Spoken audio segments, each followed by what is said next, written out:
Bonjour à tous, je suis ravi de vous retrouver pour une nouvelle vidéo de l'Actu Web. Cette semaine, nous allons parler d'un sujet qui nous concerne tous et qui risquerait de modifier notre quotidien dans un futur assez proche. Je veux parler de l'espace santé numérique.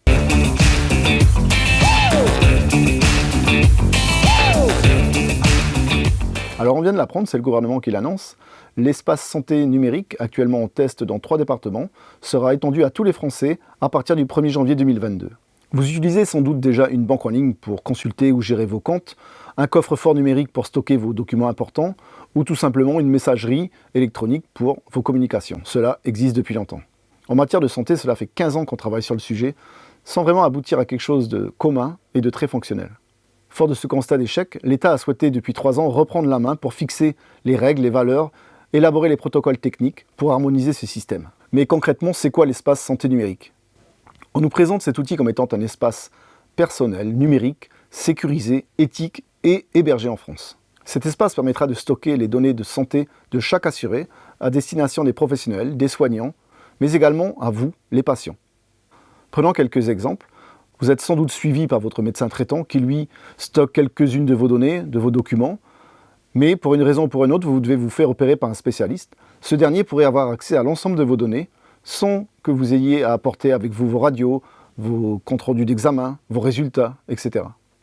Autre exemple, prenons le cas d'un chirurgien qui souhaiterait s'entretenir avec vous à l'issue d'une opération, pour une consultation par exemple post-opératoire. Grâce à cet outil, ce dernier pourra s'entretenir avec vous et à l'issue du rendez-vous pourra éventuellement vous mettre à disposition une ordonnance pour des analyses dans un laboratoire. Pour le partage des données, il suffira de générer un code grâce à votre application que vous transmettrez aux praticiens désireux de consulter vos informations, et tout cela pour une durée bien déterminée. Quelles seront les fonctionnalités disponibles pour le démarrage ? On nous parle déjà d'un espace de stockage sécurisé pour héberger nos documents médicaux, mais également notre dossier médical partagé si on dispose déjà d'un DMP. Concrètement, le DMP, le dossier médical partagé, regroupe tout un tas d'informations sur le patient, allant des plus simples comme la taille, le poids, le groupe sanguin, ou des choses un peu plus importantes comme les antécédents familiaux, les antécédents médicaux, enfin tout un tas d'informations sur la vie d'un patient. Autre fonctionnalité déjà annoncée, une messagerie sécurisée qui permettra d'échanger entre les patients et les soignants. On nous parle également d'un agenda qui permettra de regrouper toutes les grandes dates de la vie d'un patient, consultation, opération, etc. Plus tard, une 4e fonctionnalité permettra de réunir toutes les données d'autres applications dès qu'elles seront labellisées. On nous annonce donc une application censée être aboutie, avec un effort réalisé sur l'ergonomie, le design, simple de prise en main.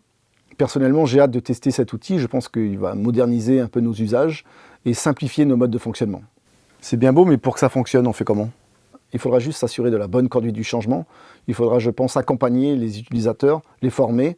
Enfin, dès qu'on touche à des données aussi sensibles que celles de la santé, ces outils devront être cloisonnés, sécurisés, et c'est ce que nous annoncent les gestionnaires de ce dossier. En gros, ils n'ont pas trop le droit à l'erreur, et on le saura rapidement. Dès janvier 2022, les Français recevront un courrier leur informant que leur dossier médical de santé est ouvert. Ils auront donc 1 mois pour s'y opposer. Passé ce délai, le dossier sera créé. J'en profite pour vous dire que si cette vidéo vous a plu, n'hésitez pas à laisser un petit pouce et éventuellement à vous abonner à la chaîne pour être tenu informé des nouvelles vidéos. Voilà, c'est tout pour l'Actu Web. Je vous retrouve prochainement pour traiter un nouveau sujet. Je vous dis à bientôt.